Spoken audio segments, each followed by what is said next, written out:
What is going on, guys? Welcome to the channel, and today we are going to talk about object-oriented programming. And more specifically, I'm gonna talk about why do you even need object-oriented programming, and after that I'm gonna show you some examples of how you can create classes and objects in Python. This video is not going to be a full tutorial on object-oriented programming, but I hope that it will be a good introduction for you if you're just starting out and if you are not familiar with object-oriented programming yet. So with that said, let's begin. So when we work on any kind of application, quite often we have some entities, or some people also call them domain models. And these entities or domain models we need to describe somehow in our system. So imagine that you are building an e-commerce site, and I bet you'll have a lot of entities here. For example, you're probably going to have a user entity. And each user in our system is going to have some information that we need to store somewhere, like user's name, email, address, and etc. All of this information should be structured.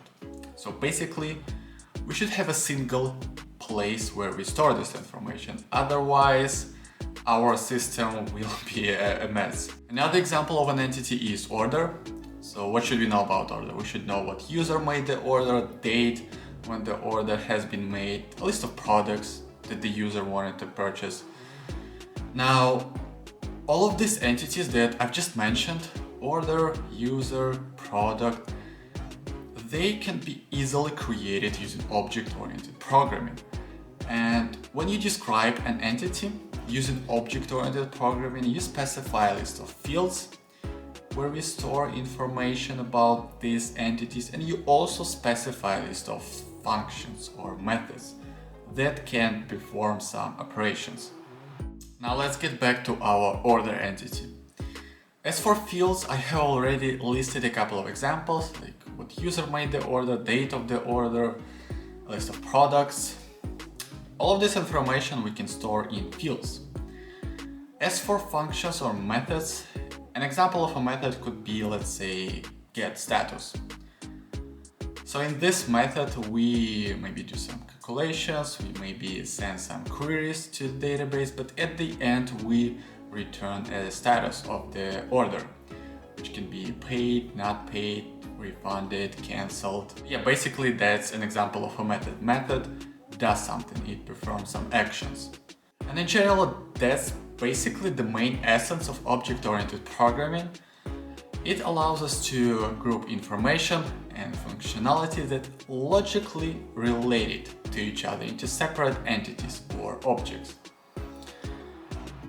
Also, there is another quite important thing about object-oriented programming, and it is how these entities or objects communicate with each other, but it's a story for another video. For now, let's focus on individual objects. So let me show you all of this in practice. So in object-oriented programming, we define a class that gives us a template for creating objects.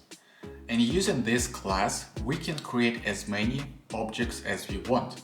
So here an example of how we can create a class in Python. Here we have a user class that has two methods, init and send email. We will get back to these methods in a minute. For now, let's try to create some instances of this class. Or you can also call instances objects, whatever you prefer, but we are going to call them instances. So here's how we can create three different instances of the class user. So we have Alan, Trevor, and James. All of them are instances of the same class user, but they are different objects and they store different information. So if we try to access Alan.name, we will get Alan. If we try to access Trevor.name, we will get Trevor. They are different instances and they store different information. Now let's talk about methods and self. In our user class, we have two methods, init and send email. When we create methods within a class, they receive an instance of the class as a first argument. So let me repeat this because this is quite important. When we create a method, it receives an instance of the class as a first argument. And by convention we should call this self, and it is better to stick to conventions. However, you can call it wherever you want. So if we try to rename self to this, let's say, and if we try to run the program right now, it should work without any problems. But like I said, it's better to stick to conventions. So instead of this, let's name it self. Here's how we can call send email method. Send email method takes one parameter and it is self. But as you can see, when we are calling this method, we don't pass this parameter. It's because we already know that the instance is Trevor. So Python already knows this. There is no need to say it basically twice. We don't need to do something like that. It just doesn't make sense. We don't need to do that. However, we can call send email method using user class directly, and it is going to look something like that.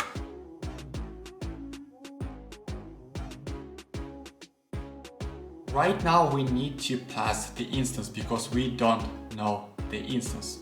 But you'll never see this in real applications, even though it is possible. Because the preferred way of calling the method is trevor.sendEmail. Now let's talk about init method.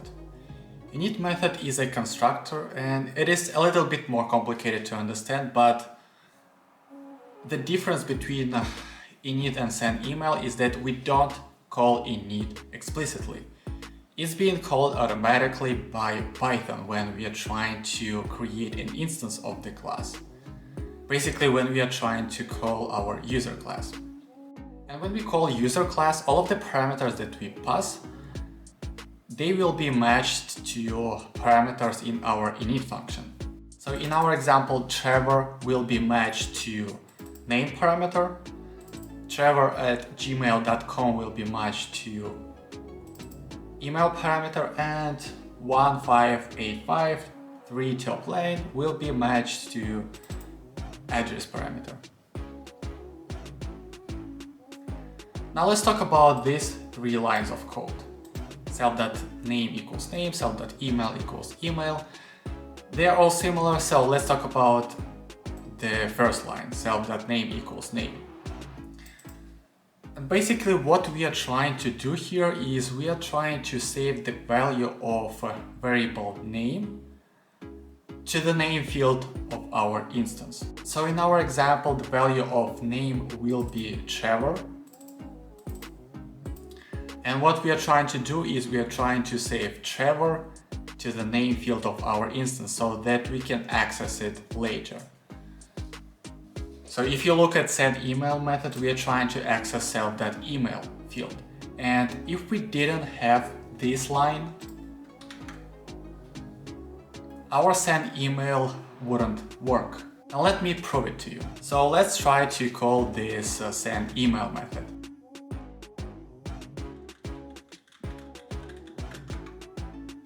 As you can see, it raises an error. So yeah guys, that were the basics of object-oriented programming in Python. And I remember when I was trying to learn object-oriented programming, it was quite difficult. I remember that I spent maybe 2 days in a row just trying to read as much as possible. I remember that I was trying to read as many articles as I could. I remember that I was trying to download books and read chapters only related to object-oriented programming. And it was quite difficult in comparison with what I was learning before. And if you still don't understand object-oriented programming, I suggest you to read as much as possible, to maybe practice yourself, and I'm sure you will eventually get this. If you are still watching this video, I appreciate it so much, and if you like the video, give it a thumbs up, and if you are new to the channel, my name is Denis and this channel is all about mastering web development and growing as a full stack Python web developer. If that appeals to you, consider subscribing, and if you'd like to connect with me even further, you can follow me on Twitter or on my Instagram. Links will be in the description. So thanks for watching guys, see you in the next one.